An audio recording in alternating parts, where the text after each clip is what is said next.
किसान का बेटा था वो दृढ़ता का भंडार। वल्लभ भाई पटेल नाम कहलाता था सरदार। कृषक कार्मिक जनगण से था उसको प्यार अपार। अखिल देश ने उसे रहनुमा किया था स्वीकार। गांधी बापू का शिष्य, सत्य अहिंसा का अवतार, किंतु एक भारत करने को धर लेता हथियार। लौह पुरुष संबोधन था वो लोहे की दीवार। तेज पुंज तुम, शक्तिपीठ तुम, बल का सागर अपरंपार। ऋणी देश का नम्र नमन तुम स्वीकारो सरदार।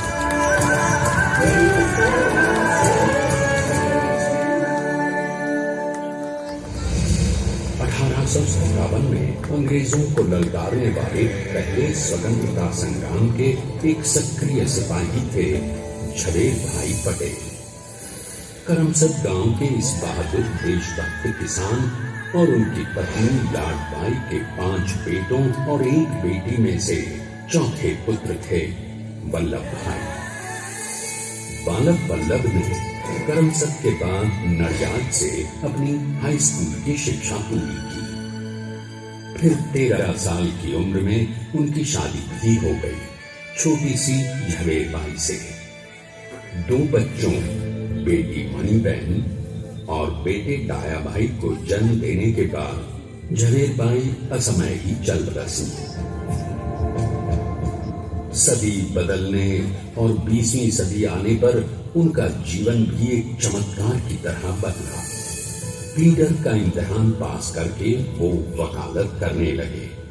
पहले गोधरा, फिर आणंद और उसके बाद अहमदाबाद में। मगर जल्द ही वकालत छोड़कर वो बैरिस्टर बनने की इच्छा से इंग्लैंड चले गए। लंदन में बैरिस्ट्री में अव्वल आने और वजीफा जीतने वाले वो अनोखे भारतीय थे। अब तो अहमदाबाद की वरिष्ठ अदालत में बैरिस्टर पटेल की जिरह और जीतों की धूम मच गई।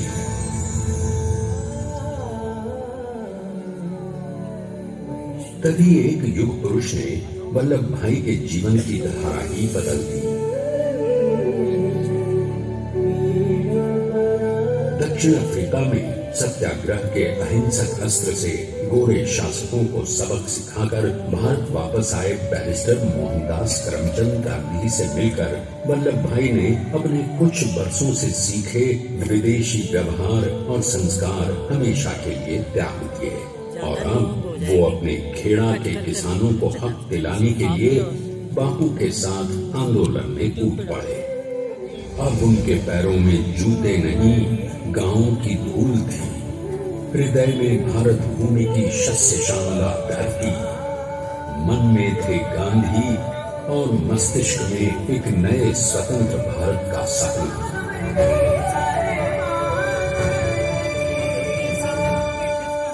तभी बारडोली के मजबूर मजलूम किसानों की यातना का समाचार उनके पास पहुंचा। तुरंत वल्लभ भाई वहां पहुंचे और यूं शुरू हुआ भारत का सबसे बड़ा और सफल किसान आंदोलन बारडोली। वल्लभ भाई ने बारडोली के 87,000 किसानों को ऐसा अटल अडिग अचल मनोबल दिया कि अंग्रेजी सरकार हिल गई और 1 बरस के बाद उनका लगान माफ कर दिया गया। अब तो पूरे देश में लोग वल्लभ भाई के नाम की कस्में खाने लगे। स्वयं महात्मा गांधी ने कहा, अब वल्लभ भाई मेरे शिष्य या साथी नहीं, सारे देश के सरदार हैं और देश को मिल गया एक अनोखा असरदार सरदार।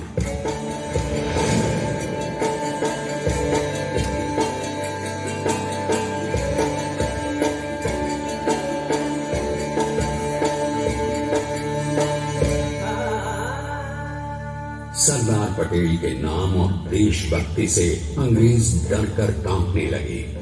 1930 के नमक सत्याग्रह और दांडी कूच में वो बापू से भी पहले गिरफ्तार किए गए।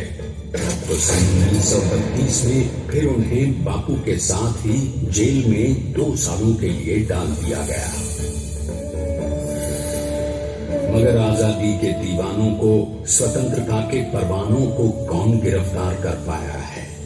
जेल से छूटते ही सरदार को कांग्रेस के नए राष्ट्राध्यक्ष पद पर चुना गया और उनकी सरपरस्ती में राष्ट्रवादी भारतीयों ने तमाम ब्रिटिश सूबों में जीत हासिल कर वहां अपनी स्थानिक सरकारें बनाई।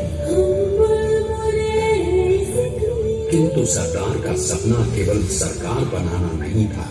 उनका स्वप्न तो था एक ऐसे नए भारत का जहां हर रंग, हर रूप, हर जात, मजहब, तबके का हिंदुस्तानी एक साथ मिलकर एक ऐसा नया भारत बना सके जहां पूर्ण स्वराज के साथ सारे समाज को गरीबी, अशिक्षा, छुआछूत से भी आजादी मिल जाए। इसकी पहली रणनीति थी भारत को अंग्रेजों की गुलामी से आजादी, ताकि भारत के लोगों की अपनी सरकार सबके साथ और सबके विकास के लिए काम कर सके।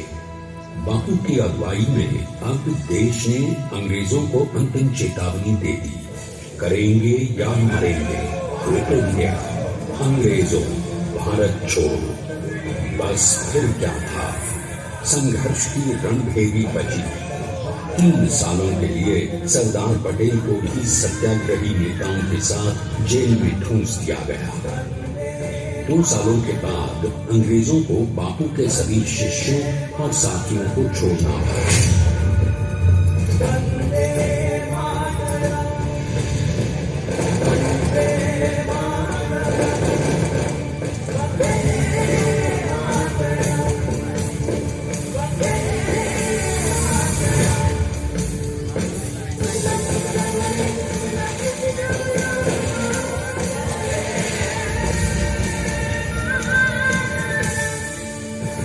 स्वतंत्रता के स्वप्न के सच होने के साथ अब सरदार पर कई एक नई जिम्मेदारियां थीं।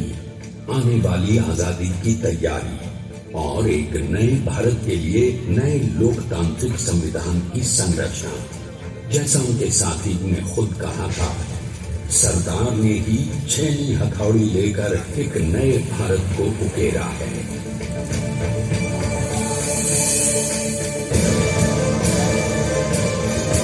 स्वाधीनता तो प्राप्त हुई, लेकिन खंडित भारत में भी उठते विभाजनवादी अंधकार को अभी दूर करना था। जब देश के खंड खंड होने का भय उत्पन्न होने लगा, तो सरदार ने निर्भय होकर खुद अपनी केंद्र सरकार और साथियों को भी चुनौती दे डाली और जम्मू कश्मीर को बचाने के लिए सारे देश का आकाश वायुयानों से भर गया।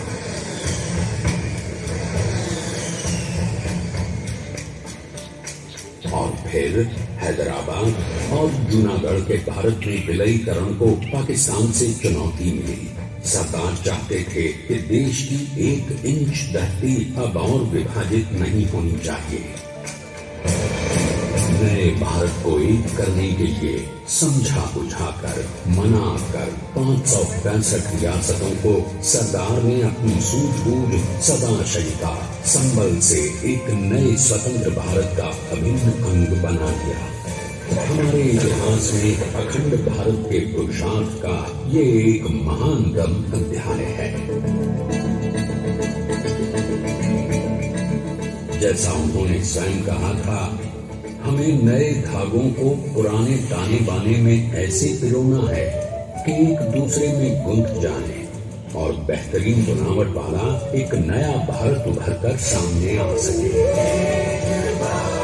अंततः अपने वज्र दृढ़ संकल्प से एक नया विराट विशाल एक भारत श्रेष्ठ भारत बनाकर दिखा ही दिया सरदार ने। संसार के सबसे बड़े प्रजातंत्र के शिल्पी को प्रणाम करने के लिए देश ने बनाया है ये समर्थ स्मारक। स्वाधीन भारत को समर्थ भारत में बदलने वाले सरदार पटेल को समर्पित प्रेरणा तीर्थ भी है। प्रधानमंत्री श्री नरेंद्र मोदी के नेतृत्व में बनी विश्व की इस विशालतम प्रतिमा के सामने आकर सारी दुनिया जैसे स्वयं भी नतमस्तक हो जाती है।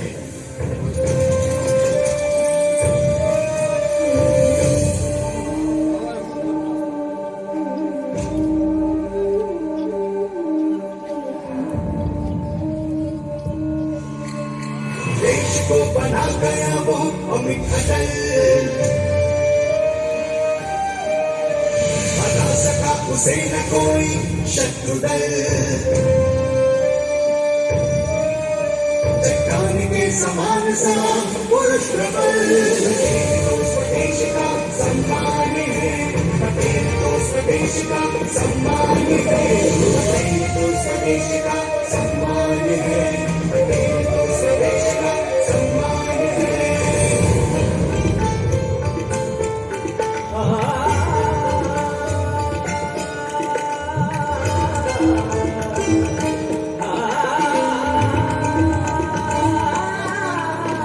ऊंचाइयां आकाश को छुए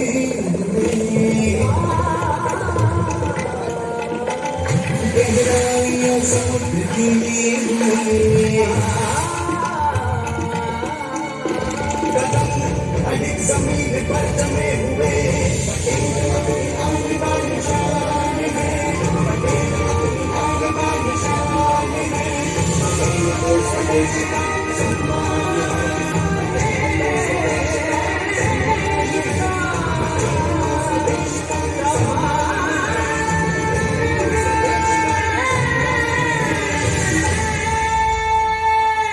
आइए अब देखते हैं कि अपने लौह पुरुष को